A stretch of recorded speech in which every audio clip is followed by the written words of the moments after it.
the fire beneath the crown. The year was 1765. The cobblestone streets of Boston echoed with the heavy boots of British soldiers. Flags of the crown fluttered above every courthouse, every tavern, every heart that still whispered, "God save the King."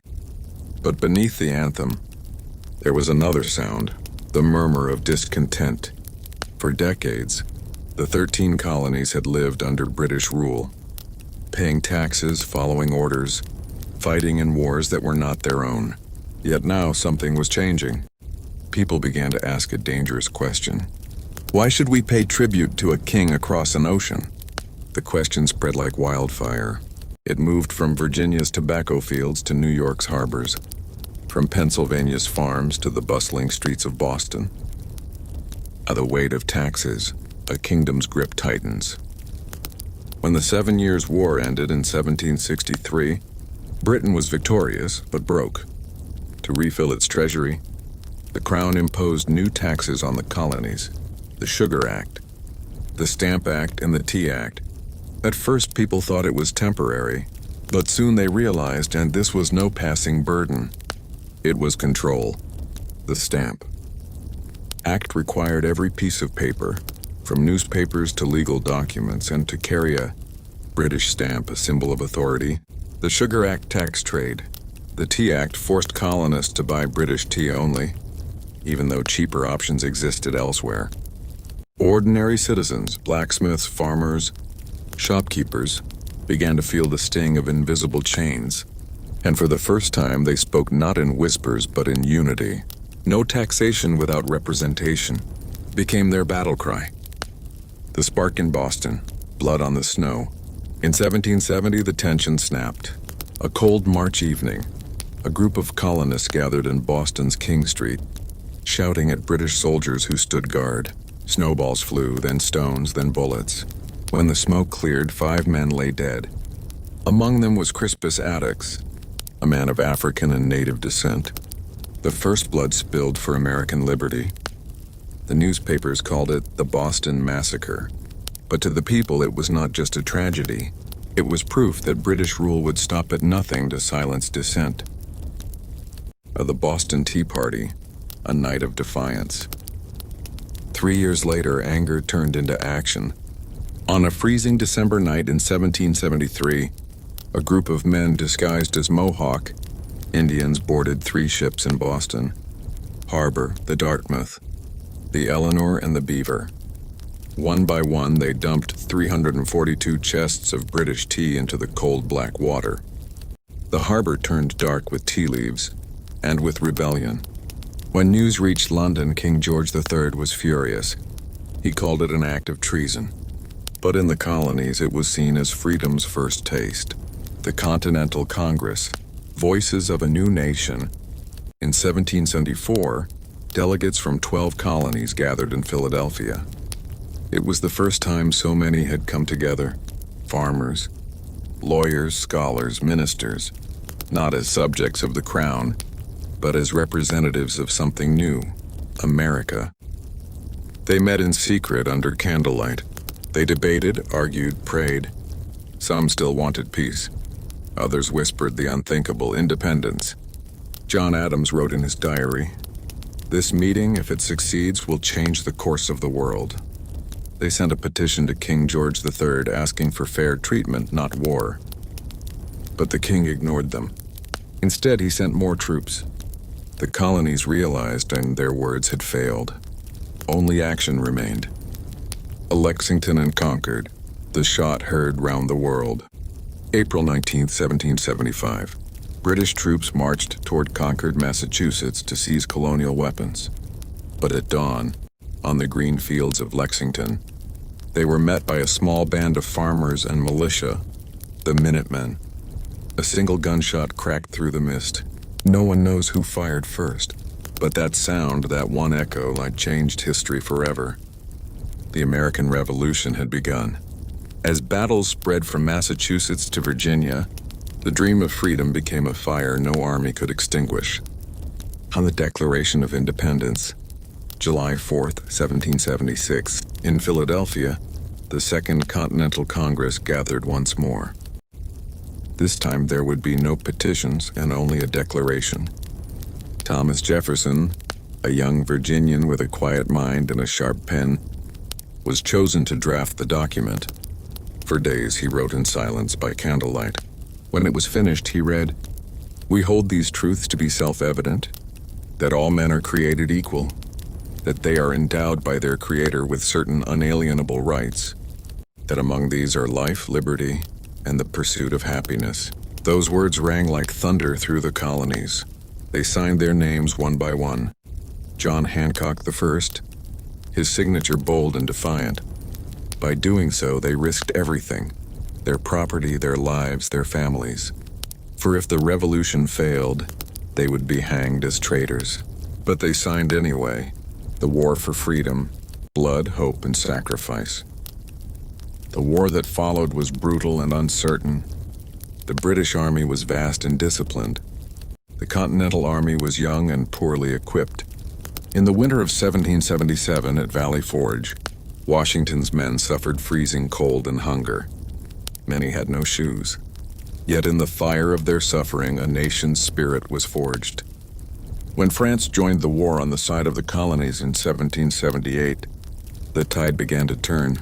Battles raged from Saratoga to Yorktown. In 1781, General Cornwallis of Britain surrendered at Yorktown, Virginia. The war was over. The dream had survived, and the birth of a new nation. In 1783, the Treaty of Paris was signed. Britain recognized the independence of the United States of America. 13 colonies had become one nation. A fragile, newborn republic, imperfect, uncertain, but free. The people celebrated not with fireworks, but with tears, for they had paid a heavy price. Over 25,000 Americans had died. Yet from their sacrifice rose a flag, a constitution, and a new vision of liberty that would echo for centuries. Closing scene, the legacy of independence. As the sun set on that first 4th of July, church bells rang from town to town.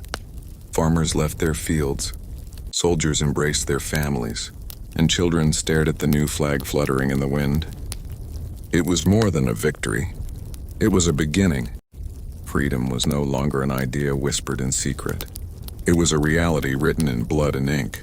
The world would never be the same again. And on that day, July 4th, 1776, the United States of America was born. The Revolutionary War, fight for freedom. The year was 1775. The wind over the 13 colonies carried the scent of rebellion. For more than a decade, the colonists had endured unbearable taxes, unfair laws, and constant control from a distant king, King George III of Britain. But now, the patience of a people was breaking. The streets of Boston, Philadelphia, and New York buzzed with whispers of defiance. Men gathered in taverns, women exchanged secret letters, and pamphlets spread like wildfire, calling for one sacred word: freedom. The spark of war. It all began on a quiet April morning in Lexington and Concord, Massachusetts. British soldiers, known as Redcoats, marched through the countryside with the goal of seizing hidden weapons and arresting rebel leaders. But the local militia, ordinary farmers and blacksmiths, stood waiting. A single gunshot broke the dawn silence. No one knew who fired first, but that shot became known as the shot heard round the world. It marked the beginning of the American Revolutionary War. The colonies, once divided by distance and culture, suddenly united under one cause. From New Hampshire to Georgia, men took up muskets and joined local militias. The cry for liberty echoed across fields, mountains, and towns. The birth of an army. In June 1775, the Second Continental Congress met in Philadelphia. Among them was a tall, reserved man from Virginia, George Washington. With his calm authority and proven experience, he was chosen as commander-in-chief of the Continental Army. Washington's task was monumental. He had no professional army, little training, and scarce weapons. But he had one thing that the British could never crush: the will of free people. Under his leadership, volunteers turned into soldiers. They trained in harsh conditions, often barefoot and hungry. but their spirit burned brighter than any royal flag, the struggle and sacrifice. The first major test came at Bunker Hill in June 1775. Though technically a British victory, the colonists inflicted heavy losses, proving they could stand toe-to-toe with the Empire. Over the next few years, Washington's army fought not only the British but also the bitter cold, disease, and despair. In the winter of 1777-1778, at Valley Forge, thousands of soldiers shivered in torn uniforms. Food was scarce. Hope was fading, yet Washington walked among his men every night, sharing their suffering, whispering words of encouragement. Out of that frozen valley rose an unbreakable army, disciplined, loyal, and ready to fight for the dream of a free America. The world takes notice. At first, the American colonies stood alone. But after the stunning victory at Saratoga in 1777, the impossible happened. France joined the war on the side of the Americans. Soon after, Spain and the Netherlands also lent support. What began as a rebellion had now become a global war. Across oceans, the great European powers clashed, reshaping the destiny of the world. The British found themselves overstretched, fighting on multiple fronts, far from home, against a people who refused to surrender. The turning point. By 1781, the war had dragged on for 6 long years. Both armies were exhausted, resources drained, and thousands of lives lost. But Washington's resolve never wavered. With the help of the French fleet under Admiral de Grasse and the army led by General Rochambeau, Washington planned a daring move to trap the British forces at Yorktown, Virginia. Cannon fire thundered day and night. Smoke filled the sky as the Continental and French forces bombarded the enemy. After weeks of relentless siege, British General Charles Cornwallis surrendered. The impossible had become real. The most powerful empire in the world had been defeated by farmers, merchants, and dreamers fighting for their right to live free. Victory and the birth of a nation. On September 3, 1783, the Treaty of Paris was signed. Britain officially recognized the United States of America as an independent nation. Tears, prayers, and fireworks filled the air. For the first time in history, a colony had overthrown its empire and won. George Washington, the humble leader who refused to call himself king, quietly returned to his farm in Mount Vernon. He had led his people to freedom, not for power, but for principle. A new dawn. The war had ended, but the story of America had just begun. The land was scarred, the economy broken, yet hope flourished. In every corner of the new nation, men and women dreamed of building something the world had never seen before. A government of the people, by the people, for the people. The Revolutionary War was more than a battle for land or liberty. It was a revolution of the human spirit and a belief that ordinary people could stand against kings, empires, and tyranny, and win. That belief would echo through centuries, inspiring revolutions, reformations, and movements across the globe. Epilogue. The American Revolution wasn't just a war. It was a statement to the world that freedom once kindled can never be extinguished, that the courage of a few can change the destiny of millions. And so, from Lexington's first gunshot to Yorktown's surrender, from the blood-soaked fields to the halls of independence, one truth rang clear: freedom is not given, it is earned. The birth of a new nation, building the United States. On the aftermath of revolution, the war was over. The guns fell silent and the echoes of cannon fire faded into the winds of peace. In 1783, after 8 long years of struggle, the colonies had finally earned their freedom from Britain. But as the smoke cleared, a new question hung heavy over the land. Now that we are free, what kind of nation shall we become? The young America was not the grand superpower we know today. It was fragile, uncertain, and fractured. 13 states, each with its own government, its own currency, its own laws. The unity that had existed during war was now slipping away in peace. Farmers were poor. Trade routes were broken. The soldiers who had fought so bravely went unpaid, and there was no single national leader to guide the country forward. Freedom had been won, but stability was far from guaranteed. The weakness of the Articles of Confederation. After independence, the new states came together under a loose system called the Articles of Confederation. It was the first attempt to create a unified government, but the Articles were weak.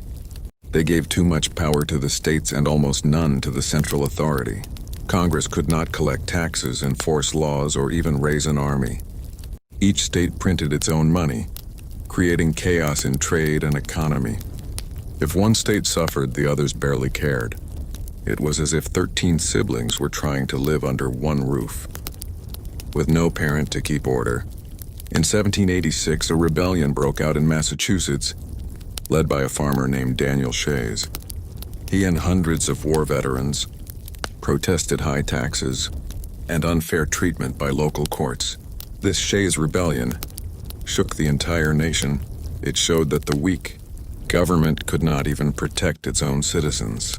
America was on the brink of collapse. Something had to change.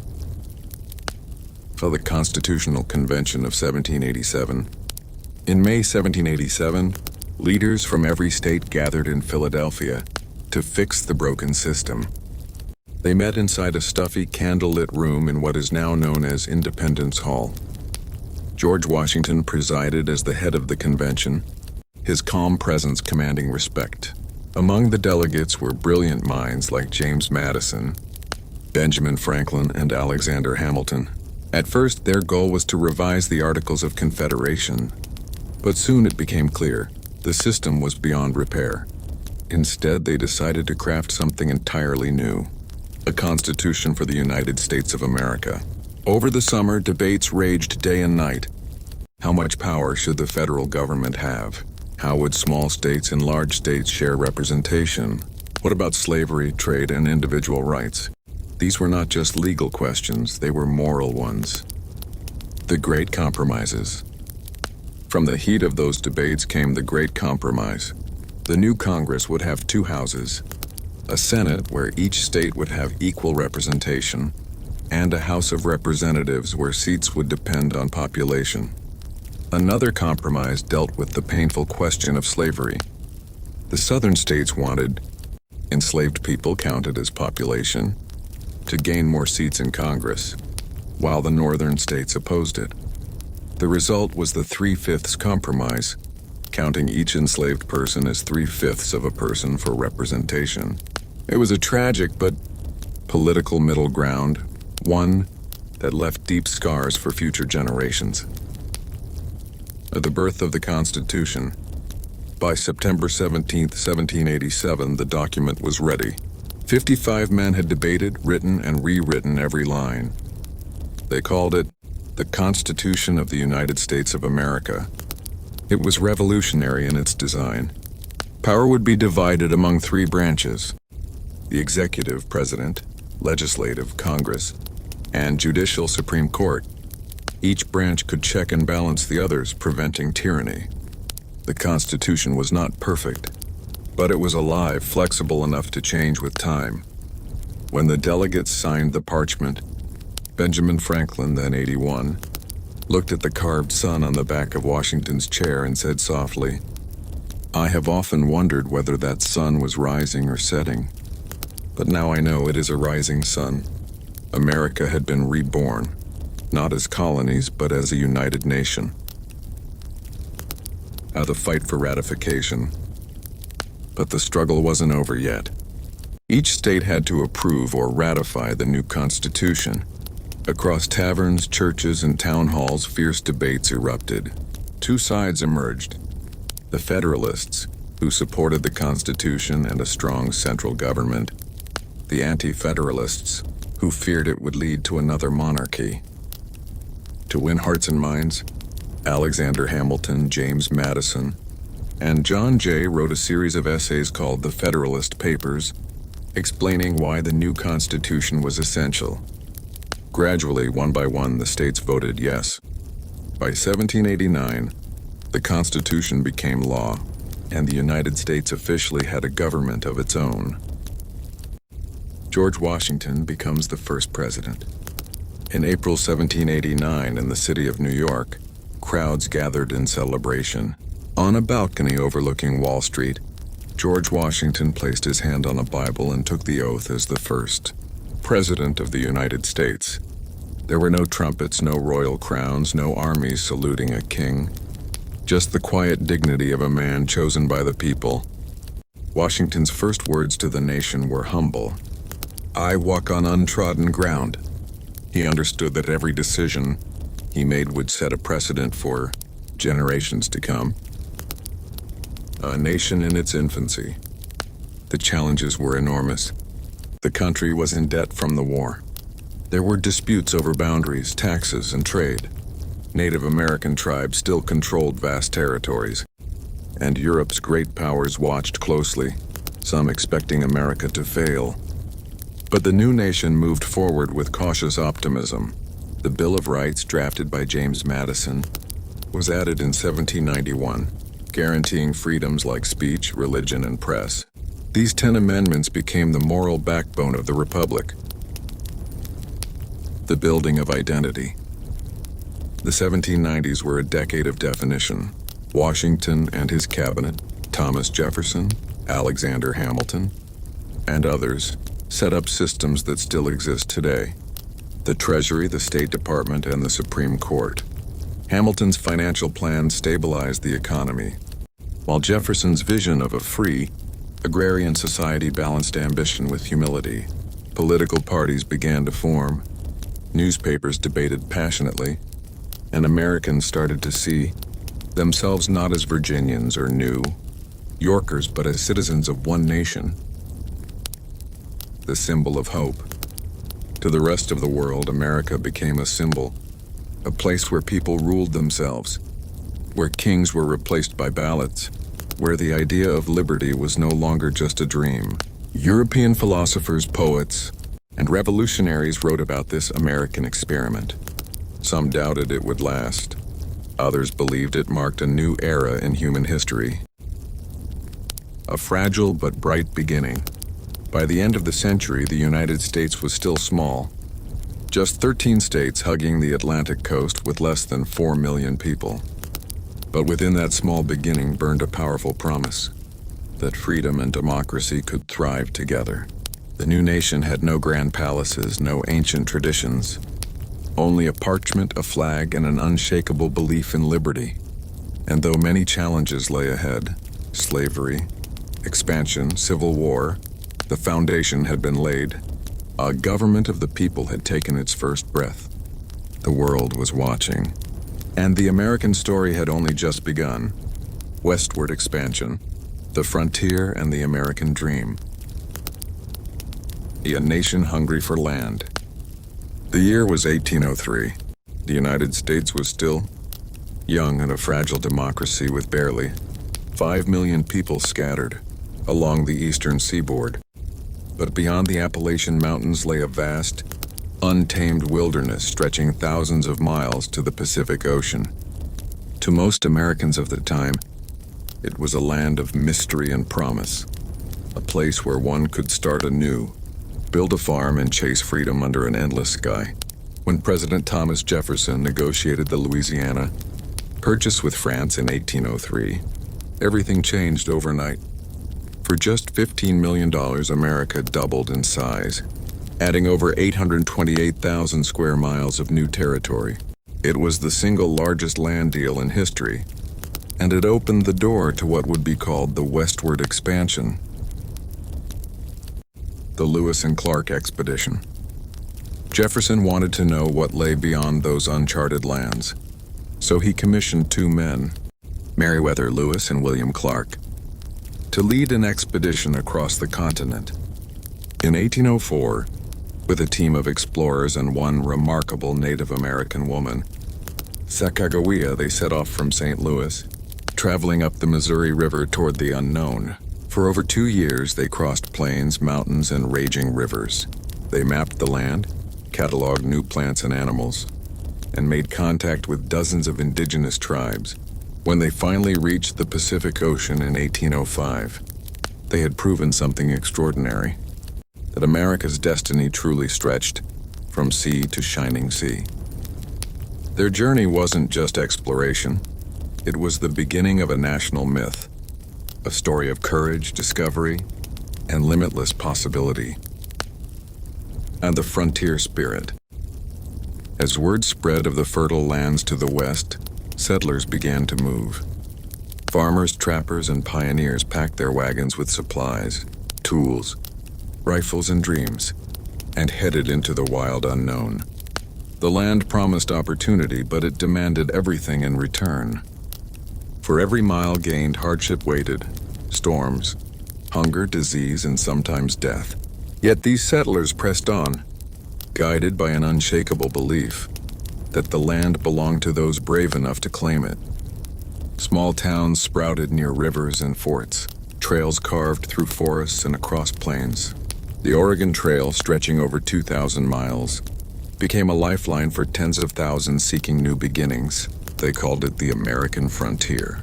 But for the Native Americans who already lived there for thousands of years, it was the beginning of an invasion. The Native American struggle. Long before any Europeans set foot on American soil, Native nations had flourished. The Sioux, Cherokee, Navajo, Apache, and many more. They had their own systems of government, languages, and cultures deeply rooted in the land. But as the United States expanded westward, treaties were made and broken. Promises of shared land turned into forced removal.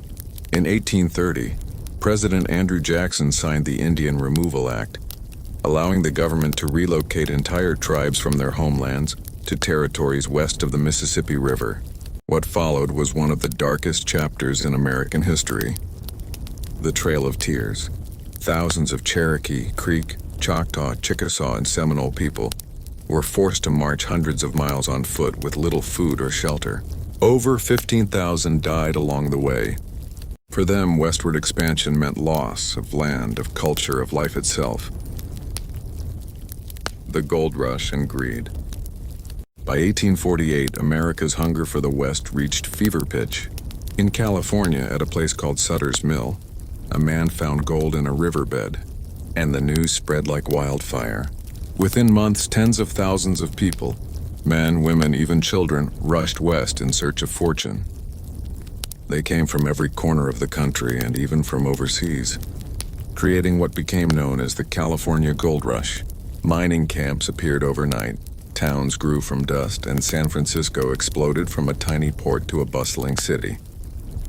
But the gold rush also brought chaos, crime, corruption, and exploitation. Fortunes were made and lost in days, and once again, native lands were overrun, rivers polluted, and sacred grounds destroyed. Still, for many Americans, the gold rush symbolized something greater, that even in hardship, the dream of prosperity was possible. The iron roads of progress. As settlers poured westward, the need for faster communication and transportation became urgent. In 1860, brave young riders of the Pony Express carried mail across 2,000 miles in just 10 days. But their era was short-lived. By 1869, the Transcontinental Railroad was completed, linking the Atlantic and Pacific coasts for the first time. It was an engineering miracle, bridging mountains, deserts, and rivers, built mostly by immigrant laborers, many of them Chinese workers who toiled under deadly conditions. Trains carried goods, people, and ideas across the continent. The West was no longer remote, it was connected. The dream of a united America was becoming real. But progress came with a price. Buffalo herds were slaughtered, native communities were destroyed, and vast stretches of wilderness gave way to cities and farms. The myth and the reality of the West. By the late 1800s, the American West had become legend. Tales of cowboys, outlaws, and lawmen filled dime novels and theater shows. Figures like Wild Bill Hickok, Billy the Kid, and Jesse James became symbols of rebellion and adventure. Hollywood would later romanticize this era: dusty towns, duels at sunset, and the lone rider chasing justice. But behind the myth was a harsher truth. The West was built not only on courage but also on conflict, greed, and bloodshed. The expansion fulfilled dreams, but it also destroyed civilizations. Still, it created a shared belief that America was a land of endless possibilities where anyone could rise from nothing. Ooh, manifest destiny, a dangerous dream. In the 1840s, a new idea took hold. Manifest destiny. It was the belief that Americans were divinely chosen to expand across the continent, spreading freedom and civilization. It gave moral justification to conquest and colonization, but it also fueled wars and oppression. The Mexican-American War, 1846-1848, was one result of this mindset. The U.S. gained massive territories, Texas, California, New Mexico, Arizona, but at the cost of tens of thousands of lives. Manifest destiny was both inspiring and dangerous. It pushed Americans to dream bigger, but it blinded many to the suffering caused along the way. Ooh, the closing of the frontier. By 1890, the U.S. Census Bureau declared that the American frontier was officially closed. There was no more unexplored land to claim. The continent had been mapped, settled, and transformed. In just 1 century, America had grown from 13 fragile states to a vast nation, stretching from ocean to ocean. Cities gleamed with steel and light. The old wilderness had become the modern United States. Yet, as the frontier closed, a new question opened. Had America lost part of its soul in the process? Writers like Frederick Jackson Turner argued that the frontier had defined the American character: bold, restless, and independent. Without it, what would come next? The legacy of the West. Westward expansion remains one of the most powerful and complex chapters in U.S. history. It gave birth to the American dream, the belief that anyone, through courage and determination, could build a better life. But it also left behind stories of sorrow, of broken treaties, lost cultures, and environmental destruction. The prairies, mountains, and deserts of the West still whisper these stories. Every ghost town, every old rail line, every preserved native site holds echoes of both triumph and tragedy. Because the West was not just a place, it was an idea that shaped America's spirit forever. Ooh, epilogue, the dream that never ends. The story of westward expansion is more than history. It's a mirror of human nature. Our endless hunger for discovery, our desire to conquer, to build, to dream. Even today, that same spirit lives on. In space exploration, in innovation, in every person who dares to go beyond the known. The frontier may be gone, but the frontier spirit, the belief in possibility, still defines America. From the dusty trails of the pioneers to the cities that now rise where buffalo once roamed, the West reminds us of one truth: progress always demands prelude to division. By the mid-19th century, the United States was no longer the small cluster of coastal colonies it had once been. It had expanded westward, annexing vast territories and building new states. But with that growth came an old festering question: slavery. Should slavery expand into the new territories, or should it be abolished entirely? The southern states, whose economies relied heavily on enslaved African labor for cotton and tobacco production, argued for their right to maintain slavery. The northern states, increasingly industrial and anti-slavery, pushed for abolition and the containment of the practice. This ideological divide began to rip the nation in two. In 1860, the election of Abraham Lincoln, a man opposed to the spread of slavery, acted as the final spark. To the southern states, Lincoln's victory meant the beginning of the end for their way of life.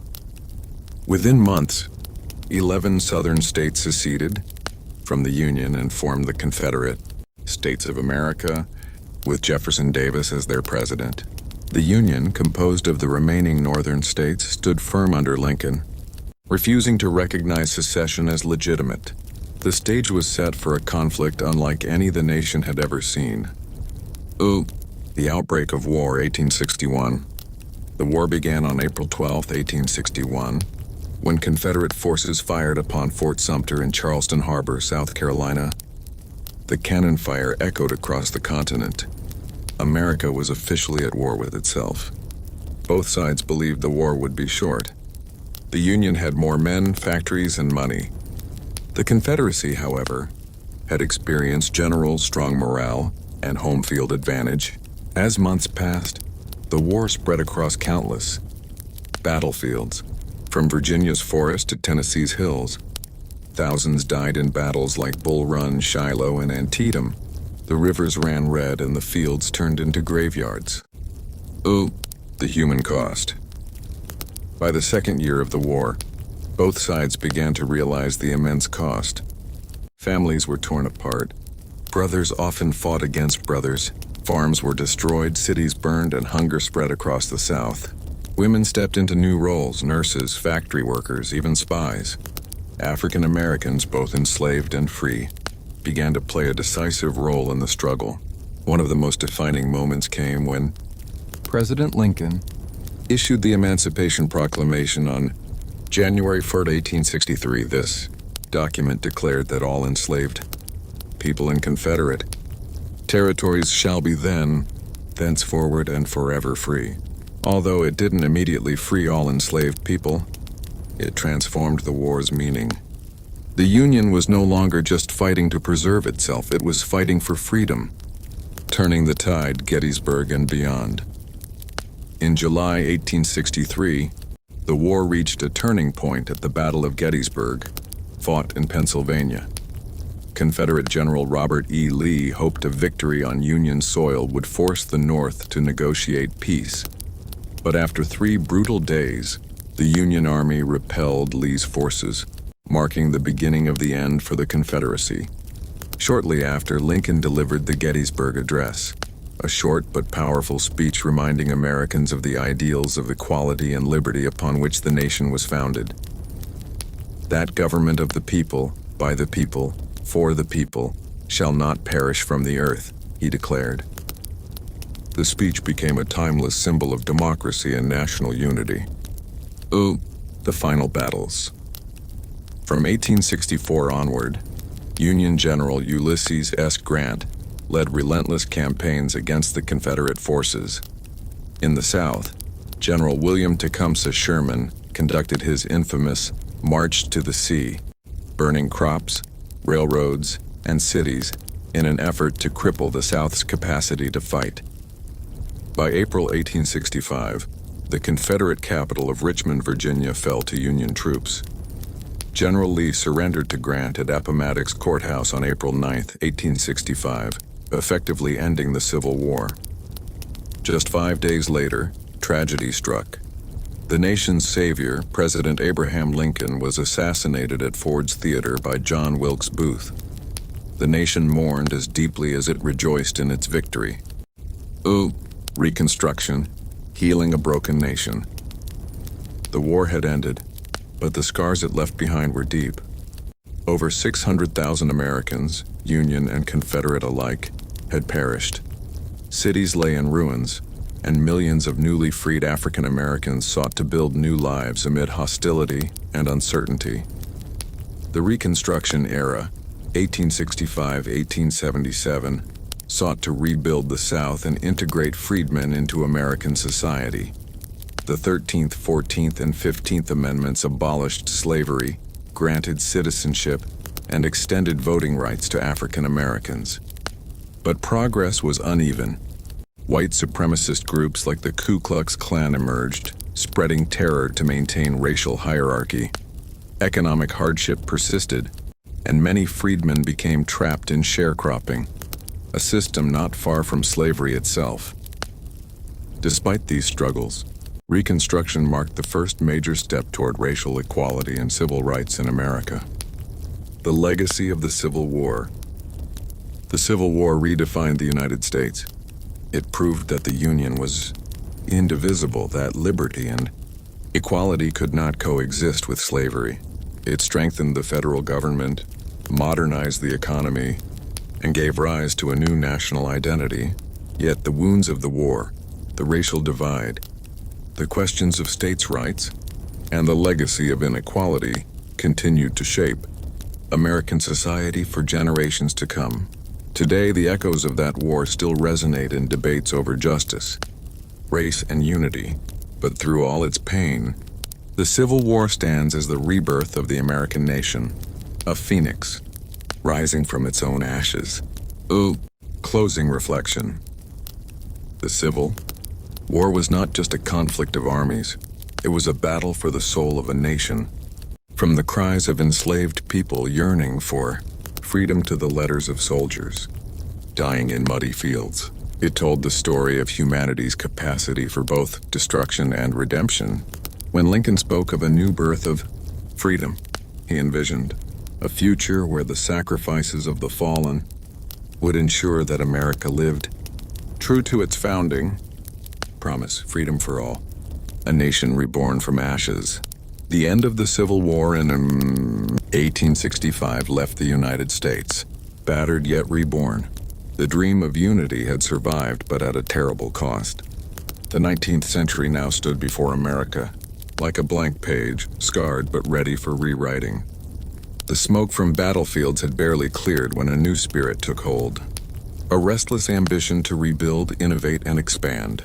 The railroads stretched like veins across the vast land, connecting the Atlantic to the Pacific. Steam engines roared, telegraphs clicked, and cities began to rise like iron forests. America was learning to walk again, but this time with steel in its stride. The age of Reconstruction and industrialization had begun. The Industrial Revolution and the Age of Steel. Between 1870 and 1900, the U.S. transformed from a primarily agricultural society into an industrial powerhouse. Immigrants poured in by the millions from Ireland, Italy, Germany, and Eastern Europe, each carrying dreams of freedom and fortune. Factories hummed in cities like Pittsburgh, Chicago, and New York. Men like Andrew Carnegie, John D. Rockefeller, and J.P. Morgan built vast empires of steel, oil, and finance. Skyscrapers touched the clouds. Railroads connected every corner of the land, and a middle class began to rise. But this prosperity came at a cost. Workers toiled for long hours in unsafe conditions. Children worked in mills. Slums grew around factories. America's wealth was immense, but so were its inequalities. Still, the spirit of progress was unstoppable. Electricity, the telephone, and the automobile were transforming everyday life. In just a few decades, America had gone from rebuilding its cities to reshaping the world. Immigration, the melting pot. The late 19th and early 20th centuries marked the peak of immigration. Between 1880 and 1920, over 20 million people arrived at American shores. Ellis Island, near the Statue of Liberty, became the gateway to this new world. For many, Lady Liberty's torch was the first symbol of hope they saw after weeks at sea. Give me your tired, your poor, your huddled masses yearning to breathe free, the famous poem read, and America answered. Though immigrants faced discrimination and hardship, they built the nation's railroads, factories, and neighborhoods. They brought with them music, food, language, and dreams. Slowly, the melting pot began to take shape, forming the diverse identity that defines the United States today. The world wars, from isolation to leadership. At the dawn of the 20th century, America was powerful but still looked inward. That changed with World War I, 1914-1918. Initially neutral, the U.S. entered the conflict in 1917, tipping the balance in favor of the Allies. When the war ended, President Woodrow Wilson dreamed of a world united by peace through his League of Nations, but the Senate refused to join, and America returned to isolation. Then came the Great Depression of the 1930s. Factories closed, banks failed, and millions stood in breadlines. Yet again, the country stood on the edge of despair until leadership and resilience revived it. Under Franklin D. Roosevelt, the New Deal created jobs, hope, and reform. But peace was short-lived. In 1941, the attack on Pearl Harbor pulled the U.S. into World War II. This time, America did not just join the war, it led it. From the beaches of Normandy to the islands of the Pacific, American soldiers fought tyranny on two fronts. When the war ended in 1945, the United States stood not just as a victor, but as the leader of the free world. The Cold War, a battle of ideals. With the defeat of Nazi Germany and Imperial Japan, a new kind of war began, not of armies but of ideologies. The Cold War, 1947-1991, pitted the United States against the Soviet Union in a global contest between democracy and communism. There were no direct battles between the two superpowers, but proxy wars raged from Korea to Vietnam, from Cuba to Afghanistan. Nuclear weapons loomed as an existential threat, and school children practiced duck and cover drills fearing the bomb. Yet amid this tension, America soared to new heights. The space race ignited imaginations, culminating in Neil Armstrong stepping onto the moon in 1969, uttering the immortal words, "That's one small step for man, one giant leap for mankind." The Cold War shaped not only America's foreign policy but also its identity, standing as a global beacon of liberty, culture, and innovation. Civil rights and social revolution. While the U.S. was projecting power abroad, it faced a moral reckoning at home. The 1950s and 60s brought the civil rights movement, a battle not for territory but for equality. Led by towering figures like Martin Luther King Jr., Rosa Parks, and Malcolm X, African Americans demanded justice, dignity, and the end of segregation. Millions marched, sang, and suffered. Many even gave their lives. In 1964 and 1965, the Civil Rights Act and Voting Rights Act were passed, outlawing racial discrimination. The movement forever changed the nation's conscience. Alongside it came the women's rights movement, LGBTQ+ activism, and the push for equality across all lines. America was learning, painfully but persistently, to live up to its founding words, "All men are created equal." The digital revolution and global influence. As the 20th century drew to a close, America entered a new kind of war, not with nations but with time itself. The digital revolution reshaped life overnight. Silicon Valley became the new frontier, birthing giants like Apple, Microsoft, and Google. Technology, culture, and entertainment turned the United States into the epicenter of the modern world. From jazz to Hollywood, from NASA to the internet, American influence reached every corner of the globe. The 1990s brought unprecedented prosperity, but also new challenges. The fall of the Soviet Union left the U.S. as the sole superpower, but the events of September 11, 2001, reminded the world that even the strongest nation could be shaken. The 21st century trials and transformation. In the new millennium, America faced wars in Iraq and Afghanistan, economic recessions, political polarization, and deep social debates. Yet, amidst all turmoil, its democratic institutions endured. From the election of Barack Obama, the nation's first African-American president, to movements like Me Too and Black Lives Matter, America continued to redefine its ideals. The struggle for equality and justice persisted, but so did hope. Innovation didn't stop either. SpaceX launched rockets, AI began transforming industries, and renewable energy reshaped the future. America once again stood at a turning point, learning, adapting, and evolving. The eternal idea of America.